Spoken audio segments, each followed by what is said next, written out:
नमस्कार मंडळी, जिंदगी विथ अन्वीच्या नवीन ब्लॉगमध्ये तुम्हा सर्वांचं मनापासून स्वागत. तर आज आम्ही आलो होतो शॉपिंगसाठी. ज्वेलरी शॉपिंग आमची राहिली होती, तर ती ज्वेलरी शॉपिंग आम्ही करण्यासाठी दत्तबोलीमध्ये आलो होतो. या ठिकाणी एक ओम ज्वेलरी म्हणून एक शॉप आहे, तर त्या ठिकाणी आम्ही गेलो. ते एक होलसेल दुकान आहे, तर त्याच्यामुळं तिथे ज्वेलरी खूप कमी रेटमध्ये आम्हाला मिळाली.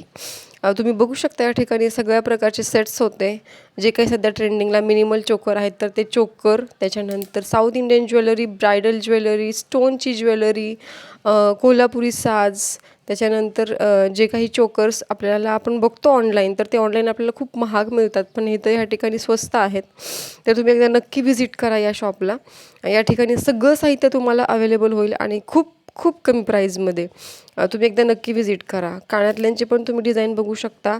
या ठिकाणी इयर कफ होते, त्याच्यानंतर साऊथ इंडियनवाले कानातले होते, आणि जे काही छोटं मोठं आपल्याला लागतं, तर त्या सगळ्या गोष्टी या ठिकाणी अवेलेबल होत्या. आमची शॉपिंग झाल्यानंतर आम्ही निघालो होतो भगवंत मंदिराकडे. हा आहे भगवंत मंदिराची कमान होती, आणि भगवंत मंदिराकडे जाताना पण दोन्ही साईडला दुकानं आहेत. नंतर बांगड्यांचे दुकानं आहेत. तर या ठिकाणी जे काही लग्नाच्या वगैरे बांगड्या असतात, तर त्या भरल्या जातात, किंवा बायकांना ज्या टाईपच्या बांगड्या लागतात, तर त्या ठिकाणी इथं अवेलेबल आहेत. हा आहे भगवंत मंदिराचा समोरचा व्ह्यू. आम्ही निघालो होतो, तर आम्ही भगवंत मंदिराच्या पाठीमागून गेलो, पाठीमागच्या दरवाजाकडून. सध्या भगवंत मंदिरामध्ये श्रींचा प्रकट दिन सोहळा चालू आहे, त्यामुळे या ठिकाणी लोकांची गर्दी पण आहे, आणि सगळीकडे मंडप वगैरे हे करून वातावरण एकदम भक्तिमय होतं या ठिकाणचं. आम्ही आमच्या चपला ठेवल्या.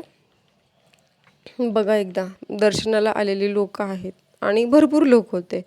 गर्दी खूप नव्हती, पण लोक भरपूर होते भगवंत मंदिरामध्ये. भगवंत मंदिराचा जर इतिहास जर बघायला गेलं, तर 1245मध्ये हे बांधलेलं हेमाडपंथी मंदिर आहे. तर या मंदिरासाठी ईस्ट इंडिया कंपनी, त्यानंतर ब्रिटिश सरकार आणि नानासाहेब पेशवे यांनी देणगी दिलेली आहे, आणि जमीन दिलेली आहे.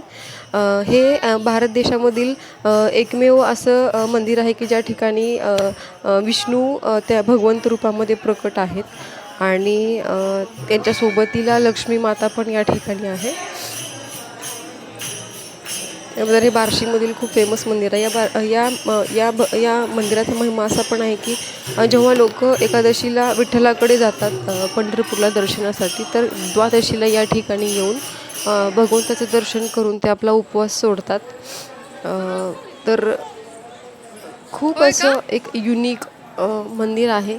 मंदिराची रचना खूप छान आहे. आम्ही आतमध्ये गेलो, आणि आतमध्ये पण तुम्ही बघा, एकदम खूप गार वाटतं तिथे गेल्यानंतर. आणि या ठिकाणी आपले विठ्ठल रुक्मिणी त्यांचं छोटंसं मूर्त्या आहेत, आणि इथं बघू शकता तांब्याच्या ह्याच्यामध्ये वेगवेगळ्या देवतांची कोरलेली नक्षी आहे. वेगवेगळे देवता आहेत. हे नृसिंह अवतार आहेत.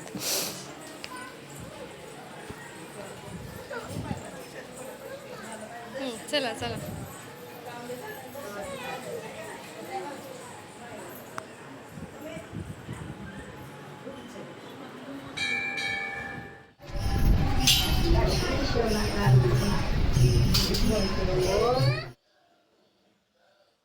या ठिकाणी एक गरुड खांबा आहे, तर त्या गरुड खांबाला ना असं आलिंगन देतात, म्हणजे मिठी मारण्याची प्रथा आहे. त्याच्या पाठीमागचा इतिहास मला माहिती नाही, पण लोक येतात, आणि जेव्हा आपण त्या गरुड खांबाला मिठी मारतो, तेव्हा असं वाटतं की आपल्या डोक्यावरचं निम्मं ओझं कमी झालं आहे, आणि देवाचा खरंच हात आपल्यावरती आहे असं आपल्याला फिलिंग होतं त्या ठिकाणी. तर मी या ठिकाणी आऊला म्हणत होते, तू जा आणि त्या खांबाला मिठी मार, आणि ती जातच नव्हती. तिला वेगळं काहीतरी वाटत होतं, आणि त्याच्यानंतर वैष्णवीने तिला मिठी मारायला सांगितलं, तर त्या ठिकाणी तिने शेवटी परत ती मारली.